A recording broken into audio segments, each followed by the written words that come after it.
Hello and welcome back. This is video 2 in our platformer update for the video game design class. I'm Mr. Morris. What we're going to do in this video is we're going to add some nodes. We're going to use 3 different ways to add some nodes. We'll go over some renaming and some keybinds for the program that we're using, which is Godot game engine. In the last video, what we did, or what you should have done if you're following along, is learned how to create some folders, okay? And then we imported some assets. The assets were pre-made assets that I found on itch.io.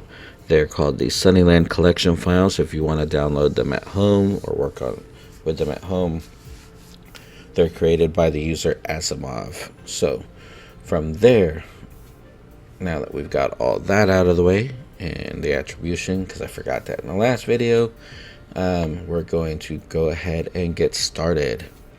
So first things first, we have our node 2D, okay, from the C file that we saved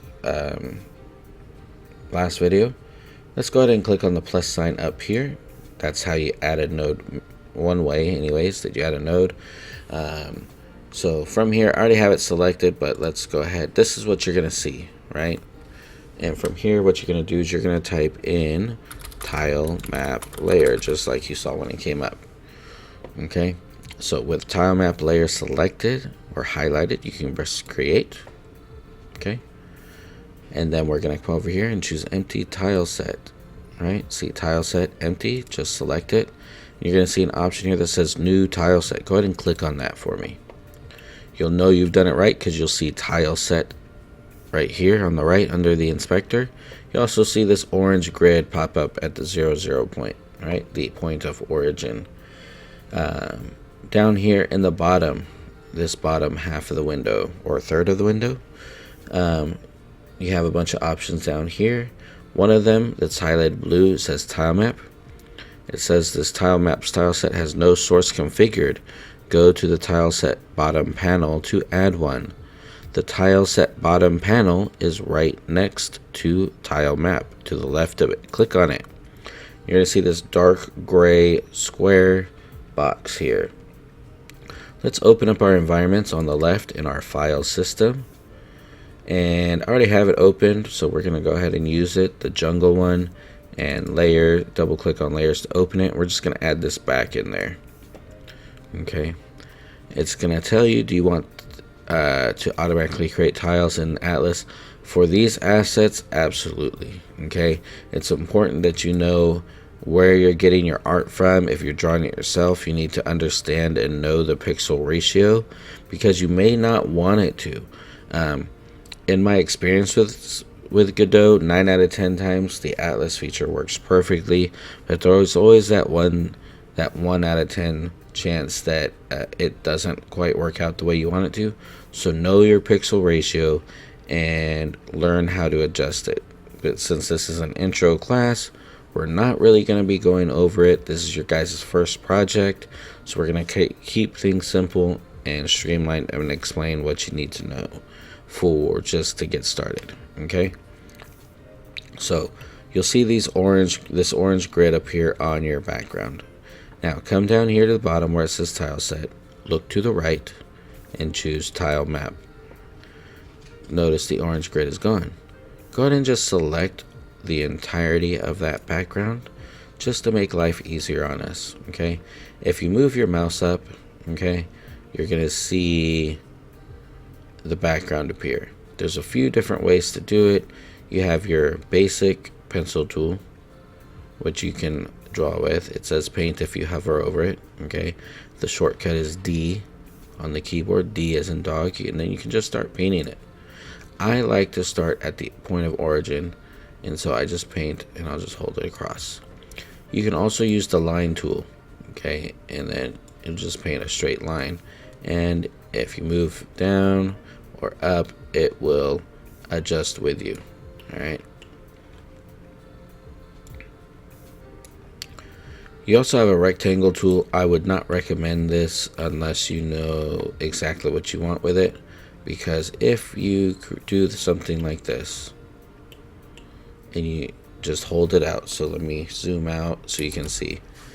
The rectangle tool, if you draw and paint with it, it basically tiles everything. Okay, that's not going to work for our background, so we're not going to do that. You have a fill bucket tool, which we're not going to get into right now. You have an eyedropper if you want to choose certain tiles to reuse them. Okay, so you have that option afforded to you. And then you have the eraser. The eraser is a good tool because it allows you to erase tiles if you place them in the wrong area, or if you didn't want to use them or in that specific way. You can erase things. We'll use that, and I'll show that in practice when we do the foreground together. You can also rotate left and right the tiles. You can flip them horizontally, and you can flip them vertically, and you can randomly place them as well. All right. Now, let's get to the rest of it. So with our tile map layer, we know this is the background, but if we go ahead and we just add a new, click on node 2D, right click and choose add child node. You notice that since we searched for it the last time, it still has it up there in case we wanted to add another one. So we do, so we'll go ahead and press create. But look what happens in our scene tree. It says tile map layer 2. If we added another one, it'll be tile map layer 3. That's going to be, as your games get more advanced, that's going to get really annoying and confusing. So let's rename it. So right click on tile map layer and choose rename. Notice the shortcut is F2. That is the F2 key that's located at the top of your keyboard, either above the 2, above the 3, or above the spot in between the 2 and 3. Okay, so use one of those two ways and just type in background, because that's what this is. Then press enter. Click on tile map layer 2. Notice how it went dark? That's because we're not working on that tile anymore. We're working on the next one. Come over here to your inspector. Let's click on empty and add a new tile set. With that created, let's come down here to the bottom third of the window and choose the tile set panel. Now we're going to add in 2 panels. All right, we're going to add in middle A by just dragging and dropping. We're going to press yes. You can also add them here by pressing the plus sign, okay, and determine where you want it to come from. But I don't want to do that. I'm going to click on middle B and just drag it over because that's easier. Actually, no, I don't want middle B. I want this one that just says middle. Alright, now I know where I want this. I want this to be the ending. So what I'm going to do is I'm just going to click on tile map, and I'm just going to place this ending first so I know where to stop. And then notice right here I have this dark gray translucent square. That's because I still have the eraser on. So let's turn that off, and now you'll see that the image that I wanted to paint is right there. Now let's click on middle A. With middle A selected, I can just paint the rest leading up to it. Alright, and that's just what I'm going to do. And actually for this next part, because there's only a little bit there, what I'm going to do is I'm going to just select this section here and paint it over. Now there is a little bit of overhang, okay, so what we can do is just erase it. Grab the eraser, grab the rectangle, drag it out a couple squares, and erases it. But now it looks ugly because it's all cut off. So press Ctrl Z to undo that. I'm going to go ahead and just select this whole panel and just drag it over here so it lines up nicely. It will be better to erase it from here. The other option is we can go up to background and just add in those 2 tiles from our background. So that's what I'm gonna do, like so. Now there's no empty overhang. Let's go ahead and rename this. So right click, rename, or press F2. You can also just click on it like that just one time and then also rename it. And we're going to name this middle ground. Let's go ahead and add another node 2D. So right clicking on it, you see that Control A is the shortcut. So let's go ahead and press Control A. And again, add this tile map layer by pressing create. With this selected, let's go ahead and rename it. So I'm just going to click on it. I'm going to type in foreground. I'm going to go ahead and do a couple of things to set up the foreground. I'm going to choose empty, new tile set. Now because I know that this is going to be ground that the player walks on, I'm going to do a couple extra things. We're going to go ahead and click on tile set. We're going to click on physics layers. And then we're going to click on add element. We'll go over collisions. We'll even change the collisions for the ground later. Probably in the next video when we create the player. But for now, that's all we need. Down here in the bottom third, click on the tile set panel. And scroll down in your file system on the left. Look for tileset.png. Just click and drag that over. Go ahead and press yes. That's just where knowing what your artwork is important. So if we click on tile map and we zoom in, we're going to see a few things, okay? If you look at this top third here, or this top quarter here, the top 3 row squares, tiles, there we go. Words, that's a thing. Those are blades of grass. We're not going to want the player to walk on those, okay? We're going to probably want him to walk on this second row of tiles here. Then we have these other tiles here for the rocks and the underground. So let's click back on our tile set. And up here in the top where it says setup, select, and paint, go ahead and choose paint. And it just crashed, so I will be right back. Alright, and we're back. That just shows a lesson in always saving, because you never know when these things are going to crash. So go ahead and go to scene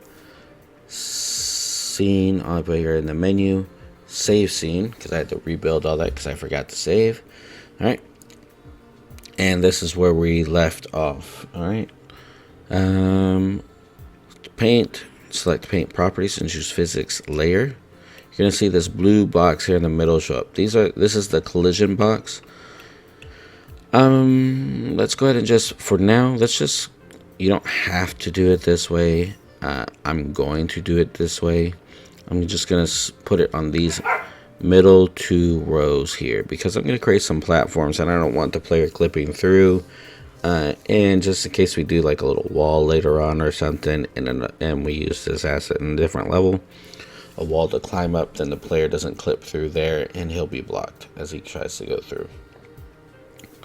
Now to paint with these, click on the tile map panel. Just like with the others, go ahead and select it. I'm going to zoom in so I can see. I'm just going to start painting. There's a little runway there. We'll do platform for him to jump on there. And right there. We'll add something. We'll add something right here. Maybe we'll do a little wall right here, like a little alcove or something. And then, actually no, we won't do it right there. We will do one, but not right there. I'm gonna go ahead and come over here, another little runway, and then, actually no. I apologize. My designer juices are flowing, whatever the term is. That's probably, let's not use that in the final cut. Alright guys, okay. So, I'm going to do something like this. And I'm going to edit it in a little bit so that looks better, but for right now, just so I know where I'm going to be placing them, I'm going to go ahead and grab this.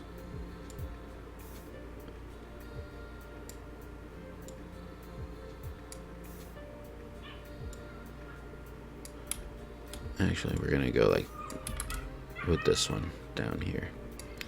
And I'm going to go ahead and erase this here, because I don't like how that came out.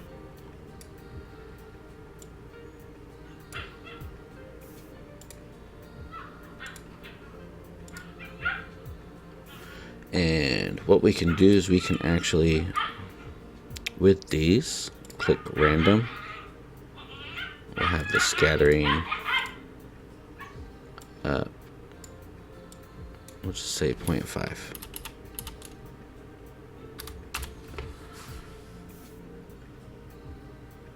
And we're just gonna, that didn't work at all. Why didn't that work?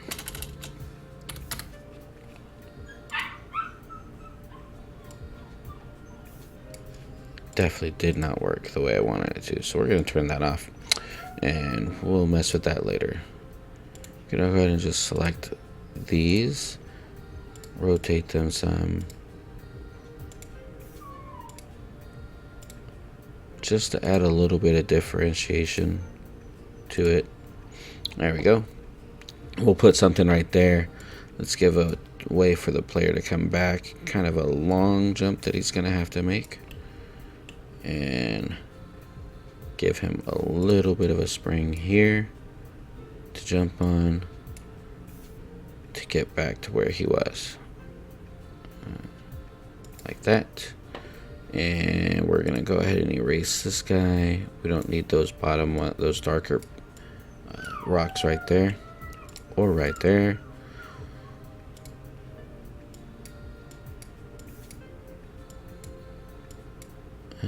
Actually, let's go ahead and put that back. We're gonna put this back like that, and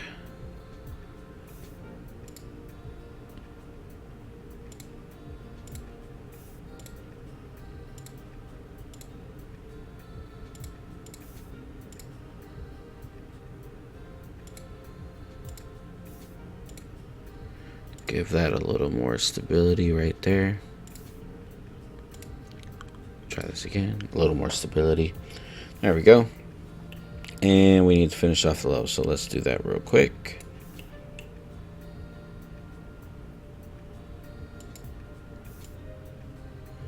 Give a little runway there. Erase that extra there. We're also going to erase a few things here. In the older Mario Brother games for Nintendo, they had these little slivers of ground that Mario had to jump on. I really thought that was, I've always thought that was interesting in doing that. So I'm going to add some of those there. Maybe add a longer jump right there, just to make it a little more difficult, challenging. And then that'll be the end right there. All right, there's our level. Okay, now that you've done that, you need to go ahead and make your own level and turn that into the Google Classroom. If you're just watching this and you're not in my class, then don't worry about that, but you should give it a try and practice it out on your own. Until then, I will see you guys in the next video where we'll start working on the player.